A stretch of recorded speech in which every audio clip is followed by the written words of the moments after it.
beli rumah, masa rumahnya terus kemudian bentuknya takliyah. Kalau jual beli tanah atau jual beli rumah itu bentuknya takliyah, dikosongkan sehingga yang kemudian telah membeli itu bisa leluasa untuk menguasainya atau memanfaatkannya. Jadi qobd itu berbeda-beda tergantung umumnya bagaimana, bisa dikatakan sudah menerima. Kalau umumnya dia dikatakan belum menerima, maka tidak sah bagi dirinya untuk menjual kepada yang lain, itu nanti horor, yaitu membahayakan atau ada unsur ketidakjelasan.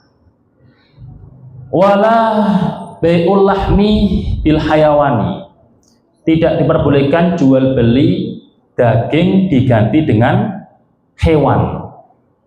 Daging diganti dengan hewan. Sawaun kana min jinsihi ka bai'i lahmi syatin bisyatin au min ghairi jinsihi lakin min ma'kulin ka bai'i lahmi baqaratin bisyatin, dalam syarahnya atau dalam Fathul Qoribnya. Daging tidak diperbolehkan dijual dengan hewan yang masih hidup. Nah, ibu-ibu punya daging kambing terus kemudian dibarter sama ayam hidup, nggak boleh. Seperti itu, nanti takarannya sudah berbeda. Wa yajuzu bai'udz dzahabi bil fiddati mutafadilan lakin naqdan. Diperbolehkan menjual emas dengan perak, ada bentuk keselisihan timbangan tetapi tetap harus naqdan. Naqdan itu harus kontan dan juga diserah terimakan di majlisil akdi. Karena apa? Dahab dan fiddah ini kan sudah beda jenis, maka diperbolehkan ada selisih timbangan, cuma harus naqdan. Artinya apa? Harus kontan, langsung diserah terimakan di majlisil akdi, sebab keduanya ini masih sama-sama alat tukar menukar atau mata uang. Wa kadzalika al-mat'umat la yajuzu bai'ul jinsi minha bimislihi illa mutamasilan naqdan. Begitu juga yang terkait dengan dahab fiddah tadi itu berlaku juga pada makanan. Beras kok dibarter dengan beras, sekalipun satunya berasnya bagus, rojo lele, satunya beras bulog. Bulog bagus gak sih? Ya, bagus. Bagus ya? Oh. Itu terus kemudian rojo lelenya satu karung yang total beratnya umpama 50 kg, kemudian ditukar sama bulog 100 kg. Sama-sama beras nggak boleh karena satu jenis. Karena satu jenis tidak diperbolehkan seperti itu. Nah, sama kalau perbedaannya, kalau kemudian beras sama katakanlah gandum atau beras sama singkong nggak masalah. Cuma karena itu sama-sama mat'umat, sama-sama makanan yang bisa untuk dimakan, maka harus naqdan, harus secara kontan cash dan diserahkan di majlisil akdi atau di dalam majelisnya akad. Wa yajuzu bai'ul jinsi minha bi ghairihi mutafadilan naqdan, sama seperti yang saya terangkan tadi. Yaitu diperbolehkan menjual jenis satu berbeda dengan jenis yang lainnya, seperti halnya beras ditukar sama jagung secara mutafadilan, timbangannya berbeda, lakin naqdan, tetapi harus kontan dan diserah terimakan di dalam majelis akad. Wala yajuzu bai'ul gharari, tidak diperbolehkan menjual barang yang gharar atau penjual beli yang tidak jelas. Contohnya apa? Ada yang punya kolam, apa itu namanya, ikan lele umpama, ikan lele. Terus kemudian dari yang punya kolam ikan lele, ini seperempat dari ikan lele yang ada di kolam aku tak jual kepadamu. Itu kan berarti nggak jelas seperempatnya itu berapa kilo atau berapa ikan lele, nggak jelas kan seperti itu nggak diperbolehkan. Jadi bentuk-bentuk mabek yang nggak jelas secara umum, nggak ada seperti kemarin kan mape-mape atau barang yang dijual diperjualbelikan tidak bisa dilihat, atau kemudian sifatnya itu nggak jelas dan lain sebagainya, maka di situ tidak boleh untuk diperjualbelikan sampai benar-benar barang itu jelas. Ada kalanya kejelasannya itu dilihat langsung, atau perwakilan dari itu, atau disebutkan sifatnya. Faslun fi ahkamil khiyari. Ya, baik, sekarang mari kita bahas terkait dengan riba. Riba sendiri itu kita sudah paham dan makluman minad dini bidururah. Sejak zaman dulu sampai ila yaumil qiyamah, bagaimanapun juga kita sebagai orang yang beriman, orang Islam harus mempunyai keyakinan bahwasanya riba itu haram. Bahwasanya riba itu haram, harus gagah ngomong seperti itu. Riba itu haram. Bu, riba itu haram. Nah, bahkan termasuk dosa besar bagi orang yang melakukannya, orang yang ikut berpartisipasi, berkontribusi atau melakukan hal-hal yang berkaitan dengan riba. Itu termasuk dosa besar. Bahkan min akbaril kabair, di antara dosa-dosa yang paling besar itu di antaranya adalah riba. Tapi riba yang apa dulu? Kan riba macam-macam. Riba yang termasuk dosa besar itu pada praktek riba yang ada keuntungan dari salah satu pihak. Seperti riba qard, nanti dijelaskan, yaitu ada bentuk seperti rentenir itu loh. Rentenir itu meminjamkan, nanti ada tambahan, persyaratan tambahan pada waktu pengembalian. Jadi ada keuntungan dari salah satu pihak atau ada keuntungan dari pihak yang lain. Itu termasuk dosa yang sangat besar. Tapi kalau praktek ribanya itu enggak ada keuntungan di situ, cuma kaitannya dengan sebenarnya harus diserahkan di majlisil akdi, tapi ternyata tidak diserahkan pada waktu majlisil akdi. Sebenarnya harusnya kontan akadnya, tetapi ternyata tidak kontan. Tidak ada keuntungan tambahan yang kembali kepada salah satu pihak. Cuma praktek akadnya itu persyaratannya itu kurang terpenuhi, maka ini dosa karena akadnya haram atau akadnya ini fasid. Dosanya tidak dosa besar tapi dosa kecil. Dosa yang besar pada praktek riba adalah tadi praktek yang disitu ada menguntungkan dari salah satu pihak, seperti itu. Diterangkan oleh para sahabat terkait dengan ayat yang terakhir turun, ayat yang terakhir turun dari ayat-ayat Al-Quran. Jadi bukan dari Rasulullah. Jadi bukan dari hadis Rasulullah yang kemudian beliau menyatakan secara sahih ayat terakhir adalah ini, enggak. Nah, cuma sahabat istihad. Menurut sahabat ini ayat yang terakhir ini. Menurut sahabat yang lainnya ayat yang terakhir itu.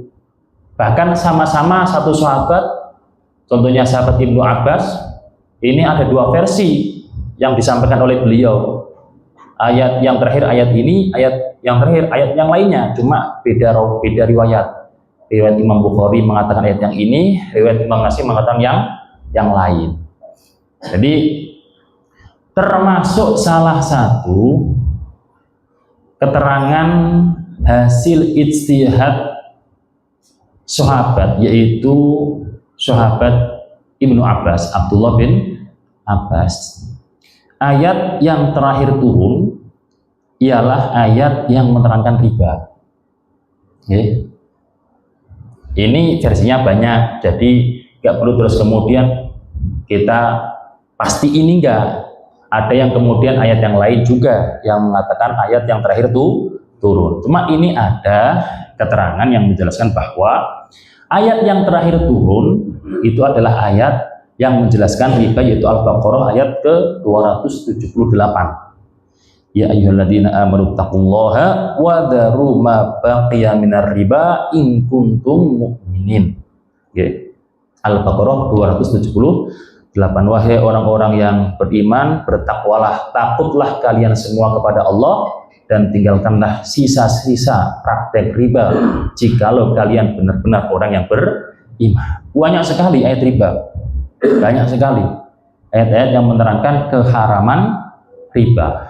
Nah, terus kemudian ada keterangan menyebutkan ketika memang ayat yang terakhir ini adalah ayat riba, apa isyaratnya, apa hikmah yang diambil dari kejadian seperti itu, di mana Allah menurunkan ayat terakhir adalah ayat riba, berarti memberikan benar-benar pemahaman, wanti-wanti, peringatan kepada kita semua.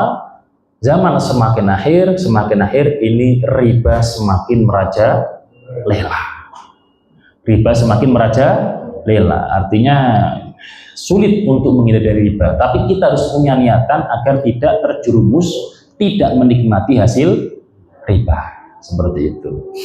Nah, sebagaimana kalau hadisnya Rasulullah Shallallahu Alaihi Wasallam, beliau pernah menyampaikan, akhiruma adrokan nas min kalamin nubuwatil ula idalam tastahi fasna masyita, bahwa akhir daripada manusia mendapatkan keterangan dari kalamnya kenabian yang pertama, yaitu apa? Di masanya Nabiullah Adam alaihi salam, yang terus terngiang, terus tercatat kalam akhir, atau di situ kalam yang benar-benar wasiat dari kenabian yang pertama, yaitu Nabiullah Adam alaihissalam, terus sampai kemudian sampai di zamannya Rasulullah Muhammad sallallahu alaihi wasallam, dan beliau juga menyampaikan lagi, yaitu idalam tastahi fasna ma syi'ta, jikalau kalian tidak punya malu, maka lakukanlah sesukamu. Makanya sekarang banyak orang yang tidak punya malu. Kita juga mungkin sering tidak punya malu, tidak orang lain dulu. Kita juga mungkin seperti itu seringnya. Sudah dikasih aturan oleh Allah, sudah tahu ternyata masih melanggar atau kurang melakukan dengan maksimal dan lain sebagainya. Makanya kita nggak perlu heran gitu loh. Kita nggak perlu gumunan kalau memang kemudian ada komentar-komentar yang lucu, bahasanya gitu.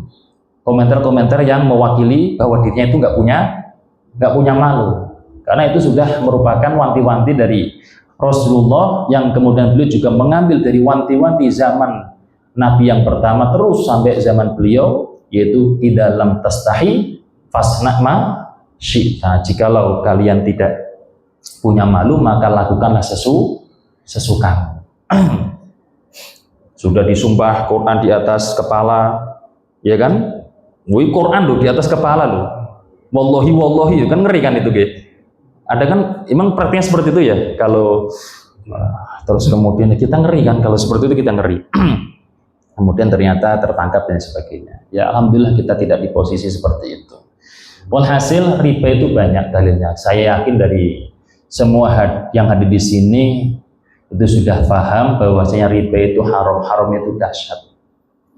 Sampai terus kemudian diterangkan mendapatkan laknat dari Allah Subhanahu wa ta'ala. Laknat itu apa? Ba'idun minar rahmat, yaitu dijauhkan dari rahmat, dijauhkan dari kasih sayang Allah Subhanahu wa ta'ala. Nah, riba itu apa? Riba adalah muqabalatu iwadin bi akhar majhulat tamatsul fi mi'yari syar'i halatal aqdi au ma ta'khirin fil iwadaini au ahadihima.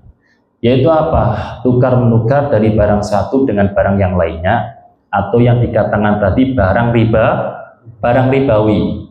Yaitu apa? Tadi mata uang yang dulunya itu bahannya merupakan emas dan perak, atau matumat, bahan makanan yang tidak seimbang, tidak setara, tidak sama takaran atau timbangannya menurut timbangan syariat pada waktu akad, atau pada prakteknya tidak langsung cash atau diakhirkan dalam serah terima.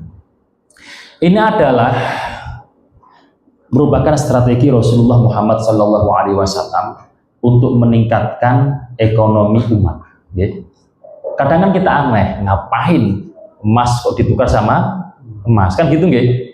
Ngapain emas kok ditukar sama emas? Ngapain beras kok ditukar sama beras? Karena bayangan kita zaman sekarang, dimana kita kalau punya beras, notabene kita jual, umpama di situ memang tidak mau, kan gitu. Terus kemudian diberikan bahan pokok yang lain. Zaman sekarang mungkin bayangan kita, kalau dulu itu memang prakteknya itu kebanyakan barter. Oke, dulu itu prakteknya itu kebanyakan barter. Sebagaimana yang diterangkan oleh para ulama dalam kitab-kitabnya, bahwa dulu itu memang di zaman dulu, zaman jahiliyah itu prakteknya itu barter. Maka dari itu pernah ada salah satu orang yang kemudian Rasulullah tahu menjual kurma yang bagus, 1 mud ukurannya, digantikan atau dijual dengan kurma yang jelek sebanyak 2 mud. Itu tetap dicegah, dilarang oleh Rasulullah. Pikiran kita kan, ya memper, wajar. Ada kurma bagus, kemudian ada kurma jelek. Siapa yang mau kurma bagus sama kurma yang jelek kok kemudian takarannya atau timbangannya sama? Nggak ada yang mau lah. Kalau terus kemudian kurmanya jelek ini 2 mud, terus kurma yang bagus ini 1 mud, wajar, memper. Itu pun fanahu Rasulullah sallallahu alaihi wasallam wa qalalah wa in syi'na qulna arsyadu ila tariqatin syar'iyyatin mubahah bi ar-radi washtari bisamanihi jayidan. Jika engkau memang ingin, artinya apa? Yang jelek tadi ingin mempunyai kurma yang bagus, yaitu bi rodi, dijual dulu, digantikan dengan mata uang, emas ataupun perak. Setelah itu belikanlah kurma yang bagus.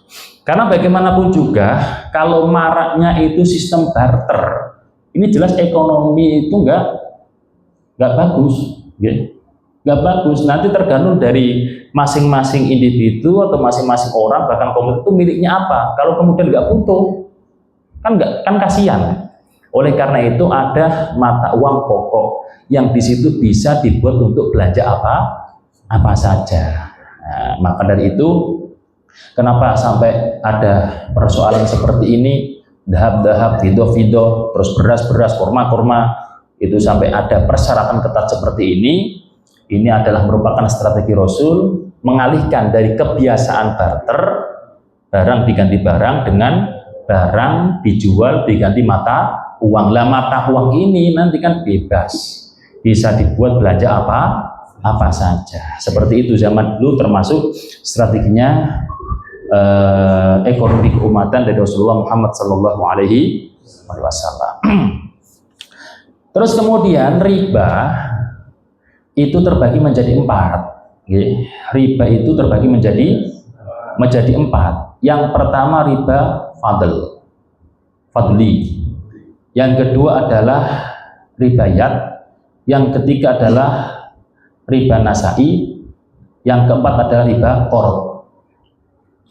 Riba fadl itu apa? Riba fadl itu adalah satu jenis ditukar, timbangannya berbeda atau takarannya berbeda.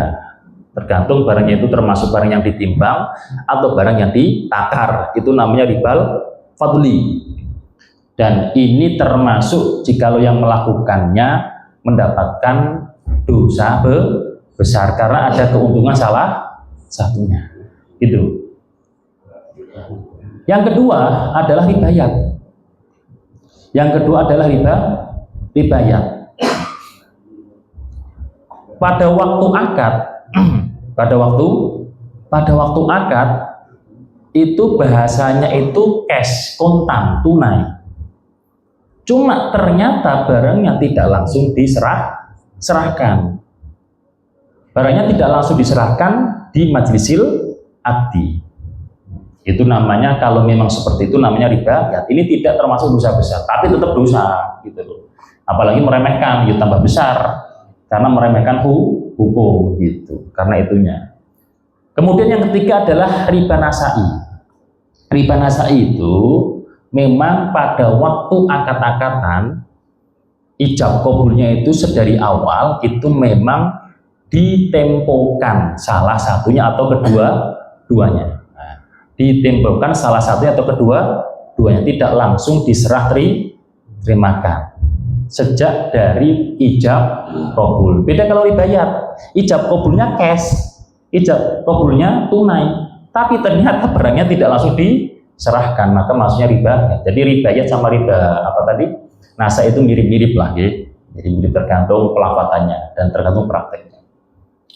Dan yang terakhir adalah riba qorot. Nah, riba qorot ini adalah kalau dalam apa itu namanya kaidahnya kullu qardin jarra naf'an fahuwa riba. Setiap bentuk utang piutang yang akan menarik kemanfaatan, keuntungan dari salah satu pihak, maka itu termasuk praktek riba. Jadi segala bentuk utang piutang yang akan mendatangkan keuntungan salah satu pihak, ada tambahan pengembalian, maka itu dikatakan riba. Ini termasuk riba yang juga dosanya besar, gitu, okay? Itu namanya riba apa? Riba qorot. Itu termasuk riba qorot. Sekarang kemudian dalam persoalan terkait dengan uang apa namanya, uang kertas. Hukmut ta'amul bil awraqil al-maliyah. Wal awraqu al-maliyah awil amalatu al-waraqi allati nata'amul bil yaum at-tahqiqu anna laha hukman naqdaini. Urusan uang kertas, kalau dalam kitabnya kan mata uangnya itu berupa emas atau perak yang kemudian dinyatakan dinar atau dirham. Semakin ke sini kemudian ada yang bentukannya uang kertas, bahkan umumnya dengan uang kertas. Itu bagaimana? Apakah terus kemudian pada praktek uang kertas ini juga bisa berpotensi riba atau bisa dikatakan harta ribawi, memandang bahwa alat tukar menukar kita sekarang adalah uang kertas, at-tahqiqu annalaha hukman naqdaini. Jadi pendapat yang tahqiq menurut di dalam kitab Syarah Yaqutun Nafis, atau ada lagi Syekh Wahbah Zuhaili, menyatakan bahwa memang uang kertas itu juga hukumnya itu sama seperti naqdaini, yaitu emas dan perak, memandang sama-sama dibuat alat tukar menukar. Makanya dalam urusan zakat juga ada pendapat seperti ini, ya kan? Yaitu emas perak, kemudian uang juga masuk juga. Jikalau memang terus kemudian ketika dikruskan sama dengan jumlah nisabnya emas. Nah ini juga seperti itu. Jadi urusan nominal uang itu juga termasuk barang ribawi. Juga termasuk barang ribawi yang kemudian jikalau memang pada prakteknya itu masuk ketentuan riba, ya jadi riba. Bagaimanapun juga riba itu haram, kan gitu. Nah, terus kemudian bank gimana bank ini? Kemudian bank gimana bank? Lah masuk enggak pada praktek tadi? Gitu aja, repot. Masuk enggak dengan praktek itu tadi? Kita tanyakan kepada pelaku bank, masuk apa? Apa tidak? Jadi riba itu sangat mafsadah. Sangat mafsadah. Sekarang gini, gampangannya gini, saya punya uang 5 juta, saya kasihkan Pak Permana, ya kan? Terus pokoknya piye setiap bulan saya mendapatkan tambahan. Ini uang 5 juta. Pokoknya aku nggak mau rugi. Aku nggak mau rugi dan nggak bisa rugi dalam perjanjiannya. Ini 5 juta dibawa Pak Prabowo, dibuat apa terserah. Umpama untungnya banyak, ya pokoknya sekian persen dari uang yang tak berikan, bukan dari hasil keuntungan, terserah. Yang praktek seperti ini kan jelas riba, contohnya seperti itu. Nah, kalau bank konvensional jelas riba. Bank konvensional jelas riba. Bunga-bunga itu kalau kemudian di dalam bank konvensional itu jelas riba, karena prakteknya jelas persis sama seperti ini, gitu loh. Artinya kita umpama nabung mendapatkan bunga, dan secara aturannya yang tertulis di taukik dalam tanda tangan kita, memang kita setiap bulannya itu mendapatkan bunga dari persentase uang yang kita tabungkan, meskipun usahanya dari banknya itu lagi amblek atau lagi kolab, kita tetap mendapatkan keuntungan. Nah, itu kan nggak adil kan, seperti itu. Apalagi terus kemudian pada praktiknya adalah orang yang miskin, orang yang fakir, dia terpojok dengan kebutuhan, terus kemudian dia meminjam bank. Ada ribanya, wah tambah kosong, tambah melarat, tambah melarat. Nah, terus kemudian orang yang mau usaha, terus kemudian pinjam bank, dia mikir usahanya belum jelas, untung tidaknya, tambah memikir tambahan setiap bulannya atau setiap tahunnya. Jadi selama riba merajalela, ekonomi jelas di situ tidak adil. Ekonomi jelas tidak adil, jelas nih. Oke. Sekarang bagaimana bank syariah? Gimana Pak Jaka? Gimana bank syariah? Gini. Jadi ini yang beredar dalam kajian-kajian umum. Ada yang mengatakan bahwa bank syariah sama aja seperti bank konvensional, cuma casingnya beda gitu. Intinya sama, modelannya di situ produk Cina ya sama-sama Cina, cuma casingnya diganti Samsung umpama gitu. Tapi ada yang mengatakan bank syariah tetap harus kita apresiasi. Bagaimanapun juga di situ ada usaha untuk menjalankan, mengamalkan ilmu syariat, dan tentunya pun dalam prosesnya tidak langsung sempurna, karena urusan bank itu sudah merajalela. Jadi aturannya terus diperbaiki. Makanya ada Dewan Pengawas Syariah, ada Dewan Syariah Nasional, DPS, DSN, dan lain sebagainya itu. Jadi sebenarnya itu bagi orang-orang yang cerdas dan takut kepada Allah, takut kepada Tuhan, cerdas dan ingin menyejahterakan sesama, tidak untuk mengkayakan dirinya sendiri dan tidak untuk cepat kaya sendiri. Itu adalah merupakan hal yang luar biasa jikalau dijalankan dengan baik. Ini tidak ngimpi, saya cuma menyampaikan aja. Kalau dipikir dengan waras, sesuai dengan ilmu syariah. Contohnya gini, yo nggak enak toh. Pegawai bank, ada orang kemudian nabung, kemudian dia tidak dikurangi uangnya, lalu terus kita gajian dari mana? Kan gitu nggih? Kita gajian dari mana? Terus kemudian orang mau nabung, caranya menarik bagaimana wong biayanya itu mau nabung jikalau ada bunga loh. Jangan gitu dulu. Syariat tidak mungkin dalam aturannya itu nggak solutif, pasti solutif sejak dari awal, dan modelnya itu berkembang dengan akal sehat.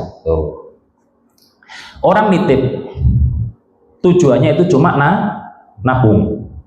Tujuannya cuma nabung, tidak tujuannya itu menambah uangnya. Artinya bagi hasil umpama. Tujuannya cuma nabung, ya kan? Lah, gambarnya gini, saya punya emas, saya punya uang, tak titipkan ke Pak Permana. Terus kemudian Pak Permana, wajar dong kalau tak kasih upah. Boleh nggak seperti itu? Maksudnya akad ariyah atau akad ijarah nyewa orang untuk menjaga harta bendanya, boleh nggak seperti itu? Maksudnya akad ariyah yang bil ujroh, atau masuknya pakai akad ijarah. Artinya seperti itu. Jadi kalau memang niatannya untuk cuma menitipkan uang, biar uangnya itu aman, gak digondol tuyul, kalau di rumah gitu ya, jadi dititipkan di bank. Ya banknya ini harus profesional, jangan sampai banknya ini uangnya itu terus kemudian dibuat usaha atau dipinjam, dibuat kemana-mana. Ada transaksi jelasnya. Kalau cuma tujuan nitip, bank ini berhak untuk meminta upah. Maka kan kalau kita cuma nabung dikurangi ya Pak Jaga ya, dikurangi berapa persen ya, betul nggak? Administrasi lah bahasa seperti itu nggak masalah.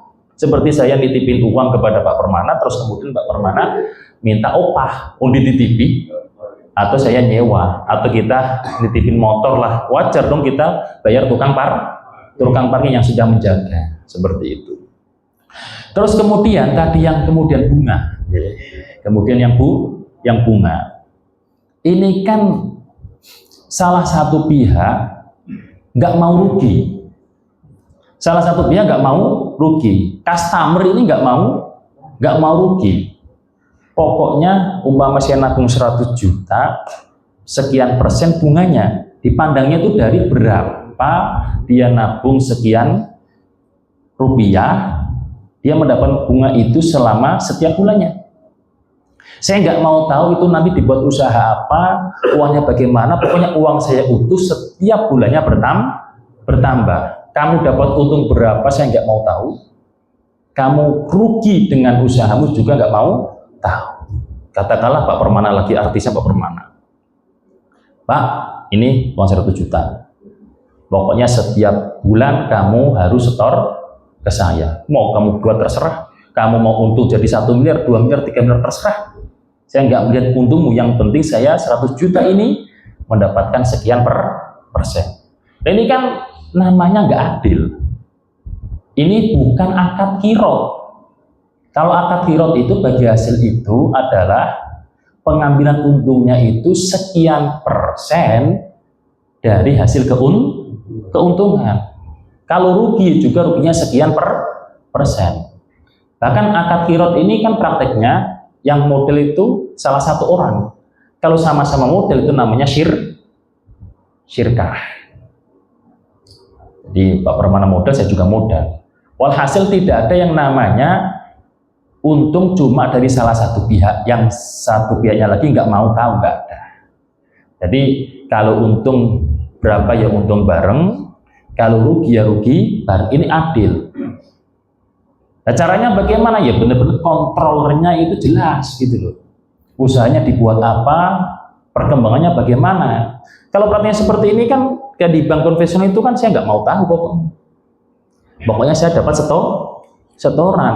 Nah, tapi kalau kemudian digunakan untuk kerjasama, ini kan berarti ada usaha ngecek ini bagaimana perkembangannya, berarti ada timbal balik yang didapatkan, itu ada usaha, sekalipun tadi cuma menyetorkan uang, tapi ada usaha, ngecek lah perkembangan usahanya bagaimana lah, itu nggak masalah seperti itu. Lantas kemudian bagaimana jika ada bentuk pinjaman yang dilakukan oleh orang fakir miskin? Fakir miskin nggak punya uang, terus kemudian minjam ke bank. Lah inilah kesalahan daripada betapa orang-orang yang mampu tidak memperdulikan orang yang fakir miskin, karena ada bentuk dana zakat dan lain sebagainya. Kalau kemudian dana zakat ini dikelola dengan baik, maka modal-modal untuk fakir miskin diambilkan dari dana zakat gitu loh. Usahakan di situ tidak sampai pinjam meminjam. Andaikan kemudian terus bank ini meminjamkan, ditanya dulu, kamu itu minjam untuk buat apa? Apakah untuk kebutuhan pokok, contoh makan sehari-hari, atau di situ untuk modal usaha. Kalau kemudian untuk makan sehari-hari, maka dicarikan harta-harta yang memang untuk kebutuhan fakir miskin. Kalau untuk modal kerja, carikan lagi dana seperti itu, ada enggak? Kalau enggak ada, ya udah kita transaksi kerjasama. Kau mau kerja apa? Ya nanti kerjasama ini aku kasih kamu modal, nanti kalau memang benar-benar hasil kamu juga ngasih sekian besar ke aku. Jadi prakteknya itu praktek bukan terus kemudian kamu pinjam saya nggak mau tahu usahamu berhasil maupun tidak, itu aku tetap harus mendapatkan keuntungan. Jadi fair kalau seperti itu. Cuma kalau dalam bukunya Antonio Shafii itu Cina Mu'alaf, ya kan? Itu Cina Mu'alaf, tapi memang pinternya luar biasa. Allah itu ya maha berkehendak. Jadi yang terus kemudian pelopor, termasuk pelopor bank syariah itu kan Mbah Antonio Shafii. Itu luar biasa, saya baca buku ini kok rumusannya kok bagus gitu. Jadi sebenarnya masih bisa dijalankan, cuma yang kurang tuh kontrolernya. Contoh nih, umpama saya nggih. Terus kemudian saya di bank syariah, banknya Pak Jaga, tanam modal 100 juta. Ini mau dibuat apa, terus laporannya bagaimana, itu Muhammad 100 juta ini mau dibuat usaha apa ini? Salimba itu namanya apa? Banknya Bukopin, Buku Indonesia, ini mau diusaha apa? Ini saya harus tahu. Perkembangan itu harus tahu. Waktu-waktu saya ngecek itu harus bisa. Nah, caranya harus seperti itu. Tidak kemudian nggak mau tahu nanti digondol atau laporannya nggak jelas, aslinya untung ngomongnya tidak untung, aslinya untung ngomongnya rugi, bahaya. Jadi dan itu pasti mudah zaman sekarang. Kontrol seperti itu pasti mudah. Teknologi itu sudah canggih. Cuma orang-orang itu mau apa tidak gitu doang. Mau apa tidak. Godaannya di itu. Ada bank yang sudah mapan dalam usahanya, ya kan? Terus kemudian ada orang mau menanamkan modal dalam usahanya itu. Aturannya adalah persenan. Banknya siapa yang mau? Kok enak amat. Ini saya sudah mempunyai usaha yang mapan, keuntungan besar, dia meskipun banyak yang ditanamkan, dia tiba-tiba ya kok enak banget. Tinggal mau apa tidak. Makanya ekonomi Islam itu mengajak keadilan, mengajak sama-sama sejahtera. Jadi aturannya itu sebenarnya luar biasa. Dan saya yakin orang-orang yang cerdas, pinter itu banyak. Tapi soleh apa tidak, itu mungkin minim. Termasuk kita banyak masih yang belum soleh lah, gambarnya seperti itu. Karena apa? Ingin melakukan, kemudian ada merah hijau, gitu. Tergiur dengan cepat kaya, cepat juga. Maksudnya main riba. Tapi ingat su'ul khotimah. Itu ancamannya sudah seperti itu, laknat dan su'ul khotimah. Oleh karena itu kesimpulan daripada bank syariah, kalau saya pribadi, ini kan nama ijtihadiyah. Kita nggak bisa loh mengatakan bank riba. Bank pasti riba. Apakah bank itu merupakan artian dari bahasa Arab riba? Kan enggak. Cuma praktek bank itu riba apa? Tidak. Ini ijtihadiyah dari para ulama. Ijtihadiyah para ulama. Nah, bank konvensional sudah jelas. Para ulama mengatakan itu riba. Kenyataannya memang seperti itu. Kalau bank syariah, lah ini masih memang diperdebatkan. Kalau memang benar-benar zuhud, benar-benar ngati-ngati dan kuat, monggo di situ tidak bank-bankan gitu loh. Tidak bank-bankan, termasuk tidak bank syariah. Tapi jangan sampai kalau ada apa-apa menyalahkan agama. Jangan sampai kalau ada apa-apa agama itu dirasa itu perkara yang menyulitkan untuk kita hidup di dunia ini. Itu malah tambah kacau lagi, kita berarti kecewa sama Allah kan gitu. Nah terus kemudian kalau kemudian bank syariat ini untuk pendapat yang lain, bahwa bank syariat ini adalah suatu usaha bagaimana dari yang hukumnya itu riba di bank konvensional, kemudian kita berusaha untuk menerapkan sesuai dengan syariat sekalipun masih ada kekurangan. Kita yang awam kerja di situ bagaimana? Kan ada Dewan Pengawas Syariah, ada Dewan Syariah Nasional. Itu tentunya kan mestinya harus lulus daripada pemahaman tentang muamalah. Kita mantep di situ, orang-orang ikhtiar di situ, kita menjalankan oke. Kalau ada apa-apa, lewat urusan dia, urusan dia. Yang penting itu adalah bentuk usaha di mana yang namanya proses itu mesti belum sempurna, belum sempurna. Tapi semuanya itu sudah ada dalil-dalilnya, ya. Sudah ada dalil-dalilnya. Demikian kajian tentang riba. Mungkin ada pertanyaan? Ya, silakan.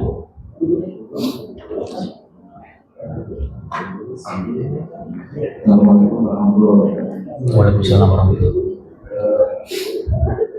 Bicara soal riba, ini sejujurnya untuk urusan usaha atau di anggaplah Indonesia ini, sejujurnya itu kelihatannya kebanyakan riba.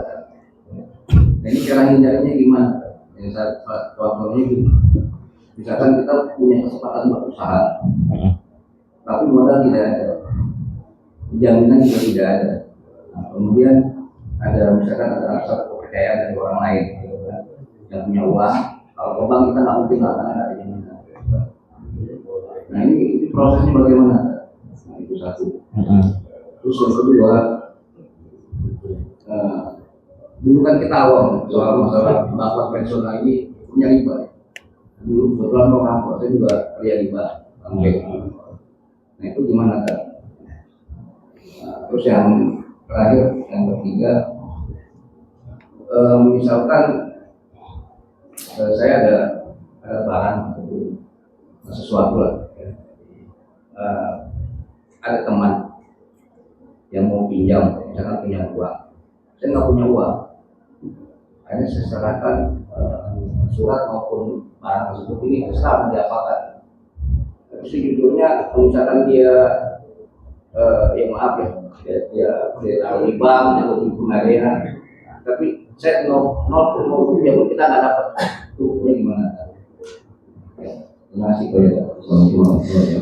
Terima kasih atas pertanyaannya. Pertanyaan yang pertama, ada orang yang punya skill dalam usaha, ada orang yang punya skill dalam usaha, tapi nggak begitu punya modal. Rata-rata di Indonesia larinya kemana? Pinjam bank. Rata-rata pinjam bank. Oke lah, terus kemudian belum ada syariahan, ya.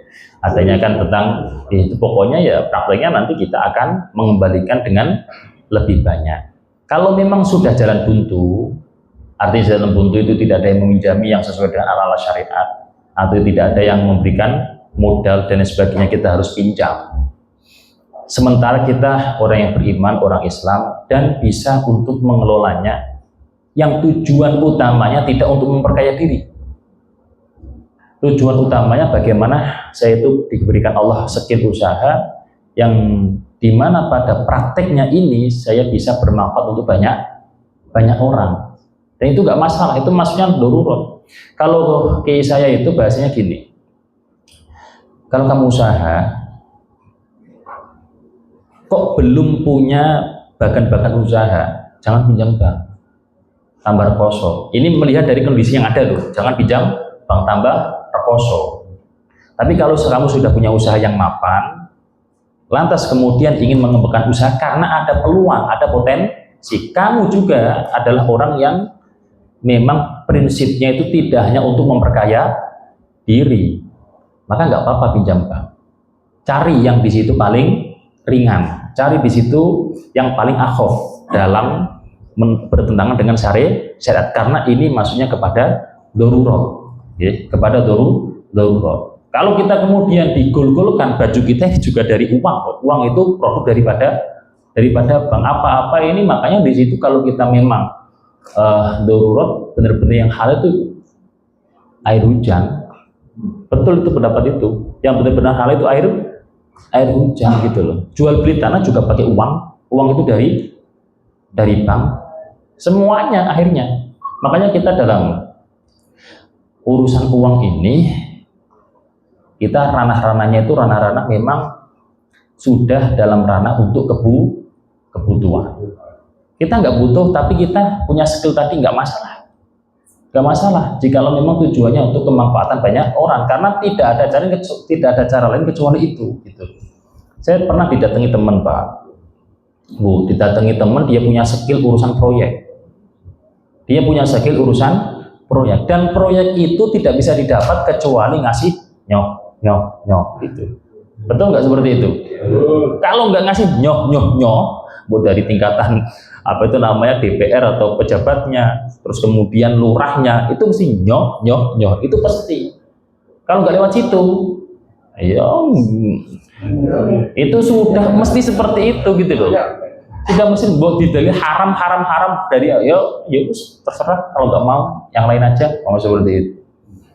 Itu mah caranya udah kayak gitu memang. Itu sudah tingkat darurat, daripada dipegang yang lain, orangnya itu tidak punya jiwa sosial gitu loh. Itu tingkat-tingkatnya darurat. Jadi untuk mengambil itu tingkatan yang darurat. Tapi kita usahakan mencari yang seminimal mungkin dalam pertentangannya. Terus berikutnya apa Pak tadi Pak? Orang tua sekarang terjadi bapak tradisional. Tapi kalau sekarang ini gimana supaya ya mungkin juga banyak yang sekarang masih tidak bapak konvensional. Jadi gini, kalau kita sudah kerja di bank konvensional gitu loh, ya jalani aja sebelum kita punya usaha yang lain. Tapi hati kita itu harus gigih. Saya ingin usaha yang benar-benar halal gitu loh.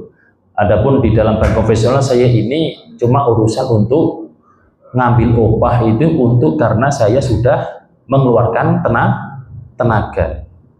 Jadi walhasil kalau memang sudah tahu seperti itu jangan terburu-buru. Gini loh, ada tingkatan mana mafsadah yang lebih besar, mana maslahat yang lebih besar. Kita punya keluarga, kita di posisi bank konvensional umpama. Yang di situ yang nabung di bank konvensional kita husnudoni, tidak semua yang nabung itu mengambil bunga umpama seperti itu nggih, tidak semuanya. Lah, terus kemudian kita punya keluarga, kemudian kita langsung nyetop jret keluar dari situ, kita tidak punya andalan usaha, persoalannya madorotnya lebih besar. Yaitu apa? Kita bisa mungkin kalau keluarga kita utamanya nggak kuat, nyalain agama, kabur, nggak mau sama kita. Betul nggak seperti itu? Betul. Jadi kita harus meminta kepada Allah mengajarkan jalan yang terbaik untuk supaya terhindar dari itu. Jadi jangan cuma satu kita keluar dari situ, tapi ternyata justru ada masalah yang lebih besar. Kalau dulunya pernah seperti ya udah nggak masalah. Yang sekarang aja terus kemudian diperbaiki yang sebaik-baiknya gitu aja. Makanya kalau saya kemudian ada orang yang kerja di bank konvensional, lihat orangnya dulu. Kalau orangnya mohon maaf dia sudah punya toko yang lain, dia sudah punya usaha yang lain, tarik aja di situ, rawat aja yang sudah ada. Kalau dia satu-satunya usaha itu di situ gitu loh, usahanya cuma di situ. Kemudian kita keluar itu jelas riba gini, waduh. Ya kalau kuat prinsipnya, kalau nggak kuat kita mau. Kalau kita juga punya usaha terus, ya usah di aku aja nggak masalah lah kita. Bagaimana? Oleh karena itu nggak masalah. Allah Maha menerima tobat kita kan gitu. Terus kemudian yang masalah surat gitu, tadi gimana Pak? Surat dipinjamkan terus kemudian digadaikan gitu gitu. Kita nggak menerima. Ya nggak masalah, memang harus ada jaminannya kan? Yang dipermasalahkan apanya? Itu pakai nama saya pribadi. Pinjam uang di bank, jaminannya surat-surat itu kan otomatis kan ada ribanya. Kita tahu belakangan setelah dia kasih tahu kita. Ya kalau dianya itu memang kebutuhan uangnya itu adanya dari situ, nggak masalah Pak. Artinya dia butuh untuk apa dulu? Kalau butuh untuk kebutuhan itu nggak masalah. Jadi prinsipnya itu kalau kita berurusan dengan bank itu sudah tidak ada jalan yang lain gitu loh. Baik itu untuk urusan yang benar-benar pokok atau urusan usaha yang potensi untuk kita. Yang penting tidak ada niatan untuk cuma hanya memperkaya diri, itu aja. Prinsipnya seperti itu. Jadi kita nggak masalah menjawabkan kayak gitu. Kalau ada apa-apa ya kita tetap harus bertanggung siap. Apa itu namanya? Merelakan itu kan berarti gitu. Ya nggak masalah gitu. Monggo. Assalamualaikum warahmatullahi wabarakatuh. Waalaikumsalam. Jadi teman saya itu lagi kesusahan ya. Usaha harus kebalikan gitu kan. Usahanya bisa sama saya sih. Kebetulan dia ada gitu kan. Tapi saya nggak memandang itunya ya, karena teman gitu ya. Nah, kebetulan saya kan punya uang sama emas gitu loh. Nah, dia kan mau pinjam uang ke saya nih. Sedangkan uang saya tadinya mau tak buat beli emas gitu. Aku bilang, udah gini aja deh, pinjam uang, tapi berdasarkan harga emas gitu kan. Ya mau aja gitu. Pinjam uang berdasarkan harga emas. Harga emas, seandainya sekarang emas kan 10 gram 22 juta nih, kalau dijual gitu loh. Dan saya posisikan kalau uang kan kena inflasi tuh. Ya. Saya nggak mikir bunga enggak, cuma mikir amannya doang gitu. Karena kalau saya kan simpan uang tuh paling aman di emas kalau dari saya, karena harganya kan kayak turun gitu loh. Sedangkan kalau uang itu kan tambah turun nih, gitu loh. Saya nggak mikir ke bunga. Terus yang saya pinjemin kan kebetulan daripada emas saya jual, ya kan, pinjemin duit sesuai dengan harga emas 10 gram itu yang tadinya mau saya beli gitu. Gimana itu seandainya dia balikin dengan harga emas gitu? Lah itu minjemnya realnya itu uang apa diganti emas dulu? Uang. Realnya. Uang. Maksudnya Bapak memberikan pinjaman itu realnya itu bentuknya uang atau sudah Bapak ganti menjadi emas gitu. Uang. Nah, kalau kemudian ingin aman, ya jadikan emas dulu. Biar di situ benar-benar jadi nanti pengembalinya bentuknya dengan emas. Kecuali Bapak gini. Belum saya jual ini Mas ya itu Mas. Enggak, yang kan tadi kan ada yang berbentuk emas, ada yang berbentuk uang, ya kan gitu. Nah, terus kemudian yang dipinjam itu yang uangnya. Cuma kan Bapak ingin ini karena umpama emas 1 gramnya sekarang ini katakanlah 3 juta ya. 3 emas batangan kan 3 juta umpama saja 3 juta.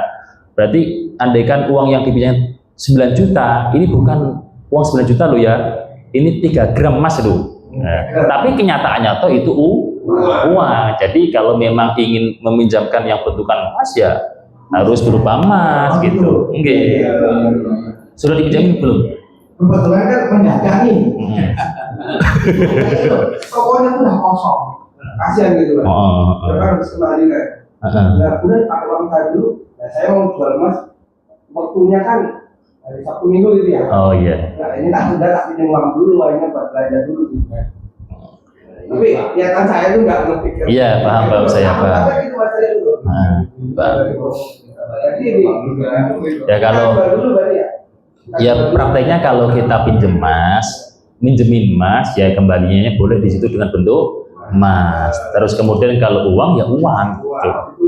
Ya gitu. Kecuali kemudian ini umpama kita gantian dulu emas, tapi nanti kan bolak-balik pikiran kita kan gitu. Kita bolak-balik. Memang aturannya seperti itu gitu loh. Kalau kita pol-polkan kan sebenarnya itu juga kita mengambil keuntungan. Kan gitu, kita pol-polkan pemikiran kan kita berarti ngelah lah bahasanya. Tapi ya gak jelas juga apakah nanti emasnya tambah mahal secara kursnya, uangnya, atau tambah murah kan kita nggak tahu Bu ya. Pengalaman saya itu minjemin uang kan 20 juta ya. 5 tahun yang lalu itu 20 juta kan. Sekarang dibalikin 20 juta karena nilainya kan udah turun banget ya. Iya. 20 juta katakanlah buat apa sekarang udah tambah kecil gitu, makanya enaknya bentuk kalau Jawa itu sinoman Pak. Ada orang mau bangun, bukan uang yang dipinjemin, pasir berapa, besok nanti baliknya ya pasir gitu. Gitu modelnya gitu kalau orang-orang Jawa, nggak kemudian uang. Kalau uang temponya nggak jauh-jauh. Kalau uang temponya paling sebulan, 2 bulan, 3 bulan kembali. Tapi kemudian kalau nanti gantian, kalau nanti saya butuh, ya berarti prakteknya enaknya itu bentuknya barang bukan mata uang. Nanti kecewa seperti itu. Tapi kalau kita nggak mempermasalahkan urusan kecewa, kita ikhlas-ikhlas saja, ya nggak masalah, itu luar biasa Pak. Tapi jangan-jangan nanti kemudian sebentar lagi emas murah, tinggal 10.000 nanti. Guyonan. Nggak, jadi gitu Pak ya. Jadi kalau memang prakteknya tadi ingin begitu ya, memang kita bagaimanapun juga minjemnya harus berupa emas. Nggak boleh kemudian pakai yang lain gitu. Ntar dijual dulu baru kasih itu ya. Iya. Makasih Kak. Ya, ada yang lain? Cukup? Oh gitu. Oh ibu-ibu silakan. Ya.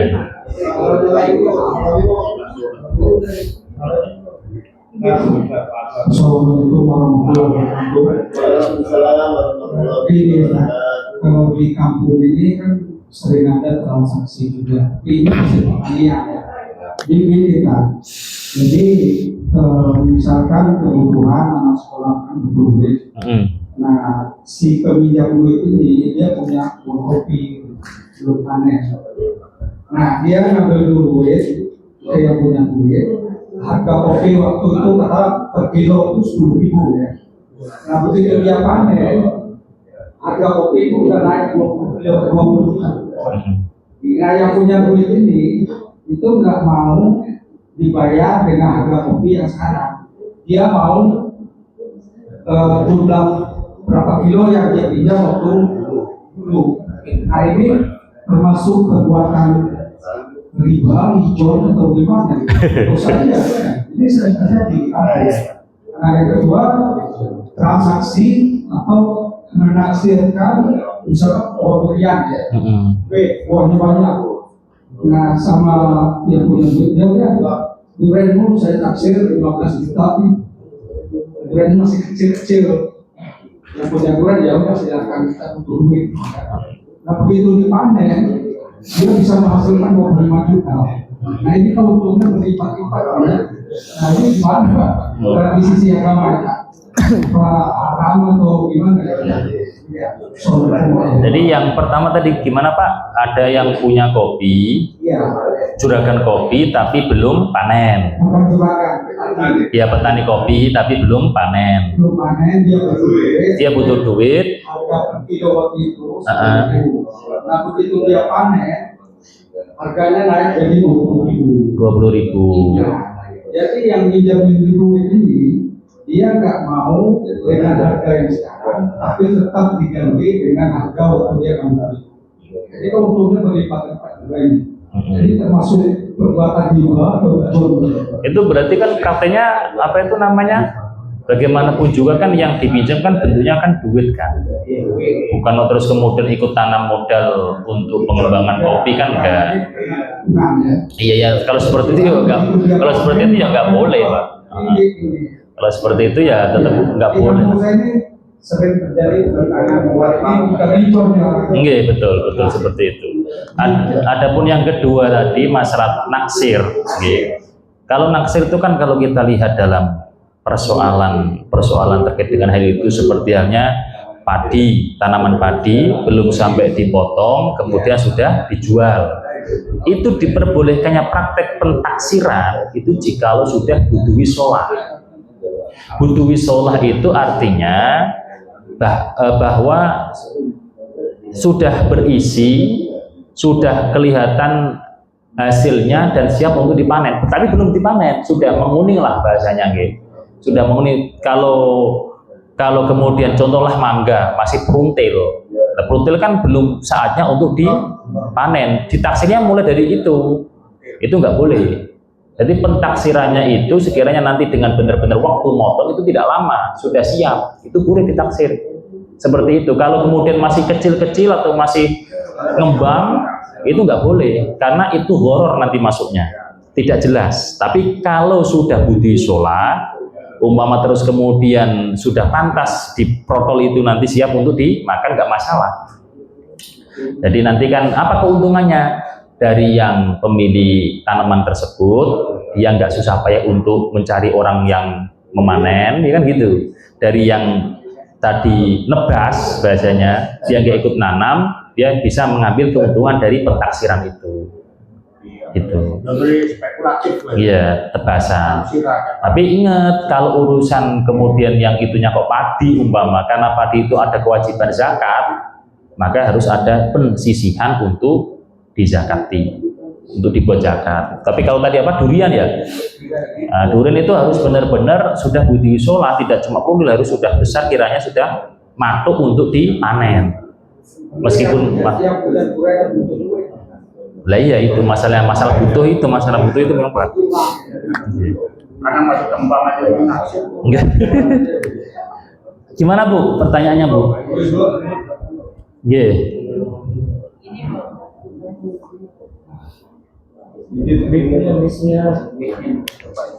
Assalamualaikum warahmatullahi wabarakatuh, Pak Ustadz. Ya. Izin bertanya, Yeah. ambil pensiun di Bank BRI. Yeah. Ya Ustadz, itu bagaimana? Yang pertama. Yang kedua, bagaimana hukumnya menjadi anggota koperasi? Menjadi anggota koperasi. Hukumnya bagaimana? Terima kasih. Mengambil pensiunan dari Bank BRI. Ada pendapat ulama tadi yang menerangkan bank apapun, meskipun di model kayak apapun, tetap di situ masuknya riba. Kita harus mengakui. Oleh karena itu dalam model kita untuk berurusan dengan bank tingkatnya sudah darurat. Ini kalau menurut Mbah Yai Maimun Zubair loh. Makanya bank yang terus kemudian kita gunakan untuk darurat itu BRI gitu beliau. Jadi BRI itu sudah tingkatan-tingkatan kalau kita mau memanfaatkan bank untuk usaha atau untuk yang lainnya, ambillah di BRI karena itu bank rakyat Indonesia, kembalinya ke rakyat. Jadi kalau kita mengikuti pendapat itu ya gak masalah Ibu. Kalau kita mengikuti pendapat itu. Tapi kalau kemudian kita umpama waro, kita ingin meninggalkan perkara yang syubhat, artinya terus kemudian bagaimana kita sudah ada penghasilan yang lain umpama. Ya kita dari uang itu kemudian kita sedekahkan atau ada bagian yang kita sedekahkan. Setidaknya kita paham bahwasanya untuk berhati-hati. Kalau kemudian kerja di koperasi, tinggal koperasinya bagaimana? Koperasi ala rentenir atau koperasi yang di situ memang prakteknya itu bagus gitu loh. Koperasi gimana sih? Simpan pinjam seperti itu. Oh, model kalau memang prakteknya simpan pinjam yang kemudian ada bunganya, ya kan? Ya kembalinya seperti yang ditanyakan sama Pak Permana gitu. Di situ ada unsur ribanya gitu loh. Kalau kita minta kepada Allah, semoga terus kemudian kita dikasih usaha yang lain. Nah, sekalipun di situ mungkin tak seberapa, nanti kan bisa seberapa dengan keimanan kita, keyakinan kita. Tapi kalau memang belum mantep kuat, jangan terburu-buru untuk keluar gitu loh. Antepin dulu, minta kepada Allah, cari peluang yang lain dulu. Jangan tiba-tiba terus nanti kemudian waduh telewah nanti waduh usaha apa ini, wah tambah bingung nanti gitu Bu. Jadi dalam urusan hukum seperti itu, tapi dalam urusan dakwah ada istilah step by step. Khomer haram, tapi Al-Quran mengajarkan pengharaman khomer itu sampai 4 tahap. Itu kan membuktikan bahwasanya hukum ya seperti itu. Cara untuk menerapkan, nah kita harus tahu kondisi seperti itu. Jadi step by step gitu. Gimana Bu? Jadi bisa yang ini tanyakan mengenai ribayat, ribayat itu kembali secara cash dengan barang sejenis maupun tidak, namun ada waktu penundaan serah terima dan terima transaksi. Yang ingin saya tanyakan sekarang itu di mana-mana itu dijual jual emas misalkan 5 gram. Nah, kita membayarnya itu cicil dalam ada yang 6 bulan, ada yang 12 bulan. Tapi kita tidak melihat barang itu. Nanti setelah transaksi lunas baru diberikan barangnya. Jika itu termasuk riba ya, berarti kita ini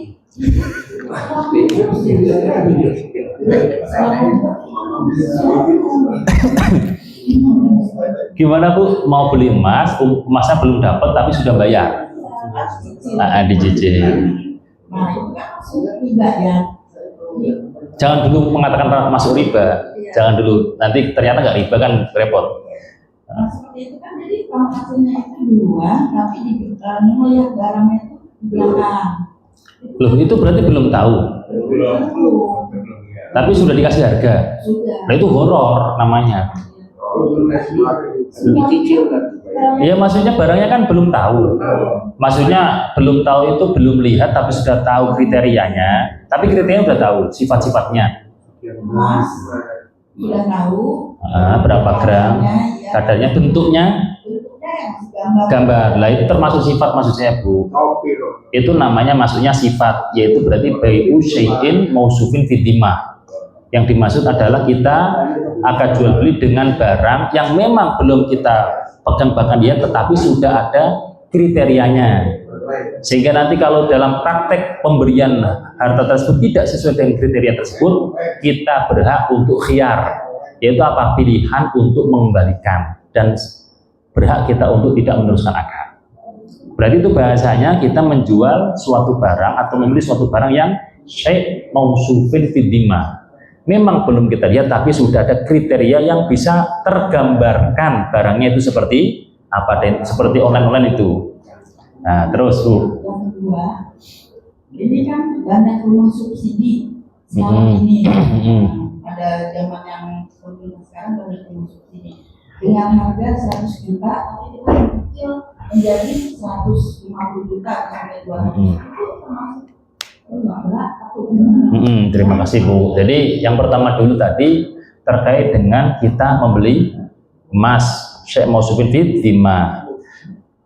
Kalau kita mengikuti pendapat yang prinsipil antara terus kemudian apa tadi, emas, perak, mata uang ini adalah sama-sama nilai mata uang, maka kalau kita mengikuti pendapat ini kan harus apa itu namanya, harus naklek, harus yadan biadin, harus mutakobidon, yaitu apa, harus serah terimanya secara langsung.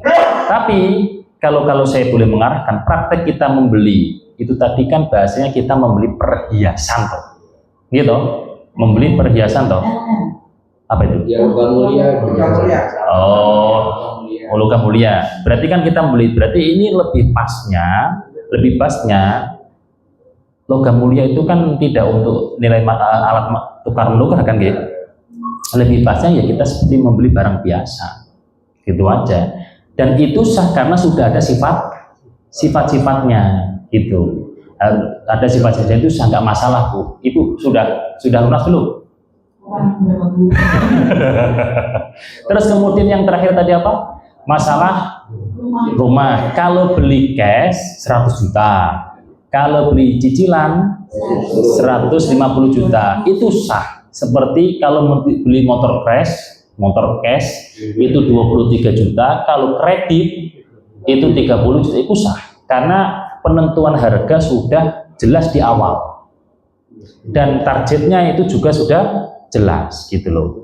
Kalau yang nggak sah itu prakteknya adalah memang nggak jelas sampai kapannya, kemudian ada tambahan setiap bulannya. Ini kan sudah jelas, ya udah kalau kamu ya ini bayar sekian, nggak masalah. Jadi itu kalau motor kredit atau rumah kredit, meskipun ketika dibayar cash itu berbeda harga, tapi nominal harga sudah ditentukan di awal itu nggak masalah, aman. Oh KPR itu KPR enggak? Iya. Oh sudah selesai tapi kan? Sudah. Kan ingin lagi untuk apa namanya, iseng gitu. Oh iseng, wah iseng ya. Uangnya banyak berarti kalau iseng ini. Investasi nggak masalah. Cukup ya?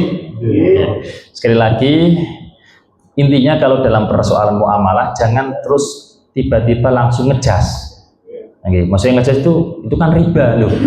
Ini tanya apa langsung jawab sendiri, itu kan riba. Jangan gitu dulu. Jadi kita apa itu namanya? Tapi kita juga bukan menggampang hukum enggak.